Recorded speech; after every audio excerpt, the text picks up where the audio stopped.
I'm Dr. Nichole Pettway, author, speaker, business owner, and deputy director of Building Opportunities for Self-Sufficiency in Oakland, California.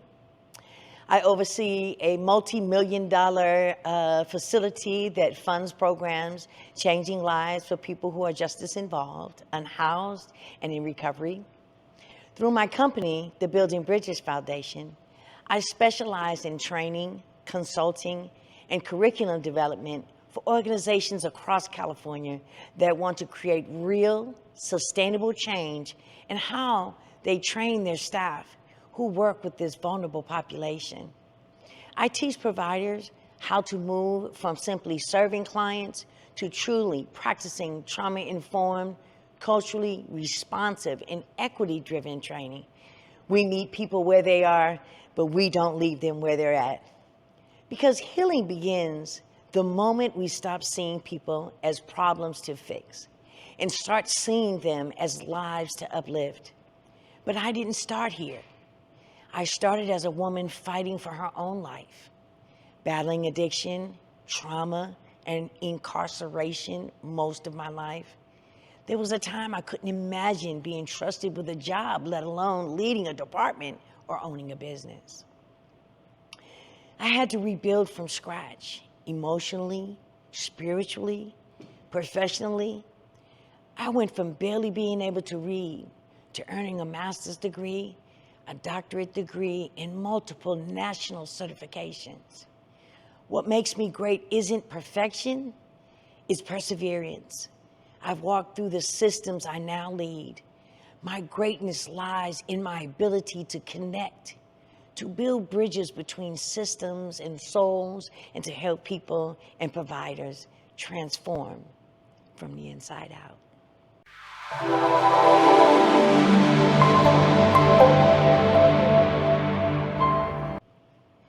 Two of my toughest challenges was surviving incarceration and then earning my credibility as a Black woman with lived experience.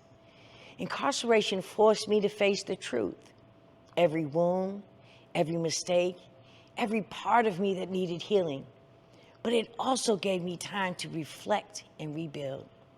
I promised myself that if I got another chance, I would use my pain as a platform for purpose. Coming home was an uphill climb. I was a woman with a record trying to restart life in a world that often shuts doors on people like me. I faced rejection after rejection, jobs, housing, education. Even people who couldn't see behind my past wanted to help. I had to fight twice as hard to be heard. I had to earn degrees, prove my expertise, and constantly remind systems that people can change. Even when I reached leadership, I had to battle doubt, not just from others, but sometimes from myself. There were times I'd walk into meetings where I was the only one who looked like me, the only one with my story, and I had to command respect through my work, my results, and again, resilience. Those challenges taught me that no matter where you start, you can still rise. They didn't break me. They didn't build the woman who now leads, teaches, and inspires others to believe again. I, too, today, continue to do the work that it takes to get to where I am today.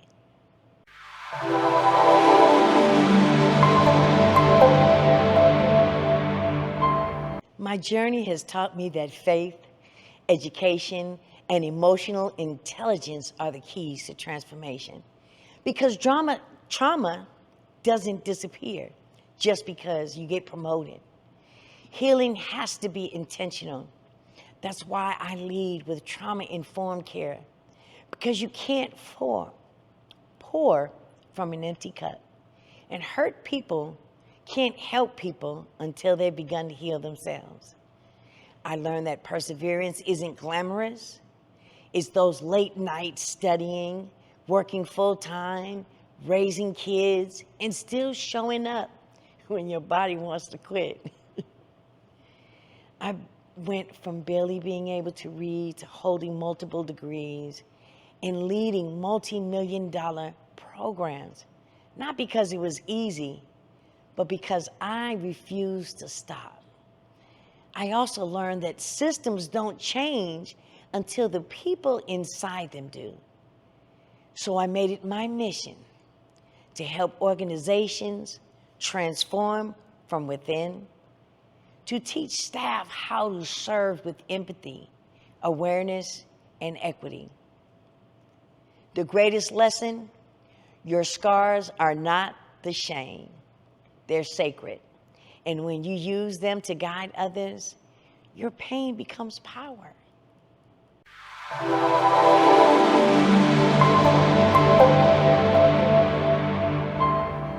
If I could sit across from my 21-year-old self, I'd tell her you're not broken, that you're becoming, that broken crayons still color. But my first principle would be to believe before you see it, to buy in and trust the process. You may not understand your journey right now, but every detour is a divine direction. Don't lose faith. Second, grow through what you go through. Every setback will build your skill set. What feels like punishment today will one day feel like preparation. And third, lead with empathy, not ego. The world will call you director, doctor, founder, but the title means nothing if you forget the people you're serving. I will tell her that she'll go from incarceration to inspiration, from being supervised to being the supervisor, from broken to becoming the bridge. And everything you're about to endure will one day help someone else survive. So hold on. You're not alone. And trust the process.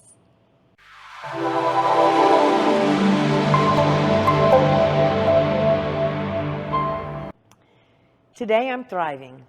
I'm walking in purpose as the Deputy Director at Building Opportunities for Self-Sufficiency, managing multi-million-dollar contracts and leading programs that promote healing, empowerment, and reentry across Alameda County.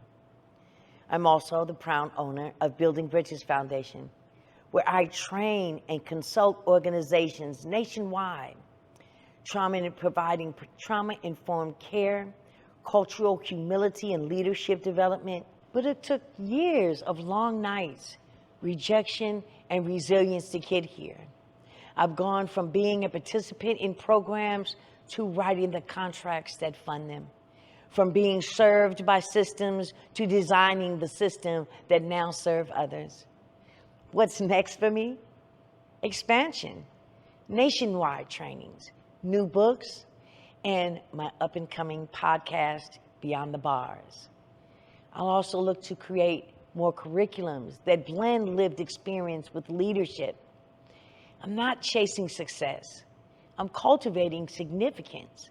Every classroom, every training, every speech is seeded, planting in someone else's future. And I believe that's what true legacy looks like.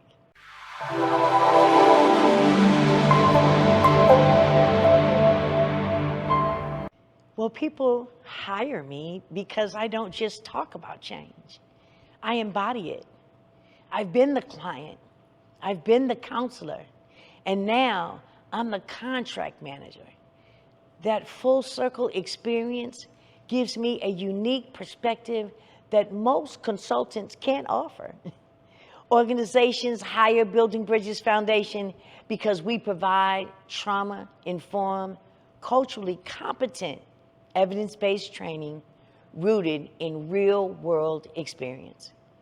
We help professionals understand why people behave the way they do and how empathy, consistency, and accountability can transform outcomes. Our work changes more than policies. It changes people. It shifts culture, strengthens teams, and helps staff reconnect to their why. People trust me because I deliver results, not just data and reports, but transformation that you can see, feel, and sustain. And at the end of the day, they don't hire me for my titles.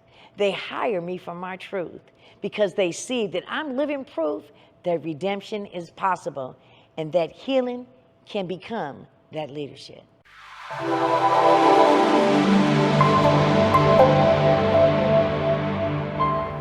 This experience has been so rewarding. It feels like I'm getting a chance to tell the world my story in just a different way. It feels like I will reach someone else who may have lived a life that I've lived, who may have felt like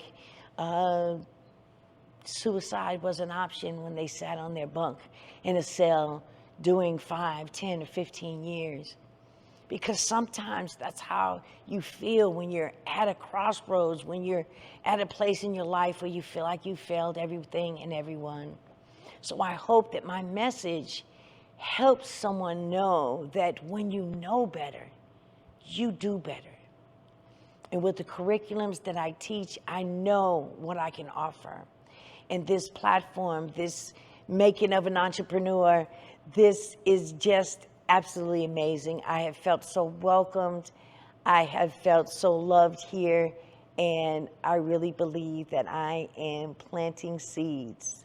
And the clients are the ones who have to come and give it the water and the sunshine it needs. So I'm just so grateful, and I just thank you. And Shay Brown, you know, you've been a photographer for me for quite a while. You're so amazing. And thank you for this opportunity. And I couldn't have done this without you.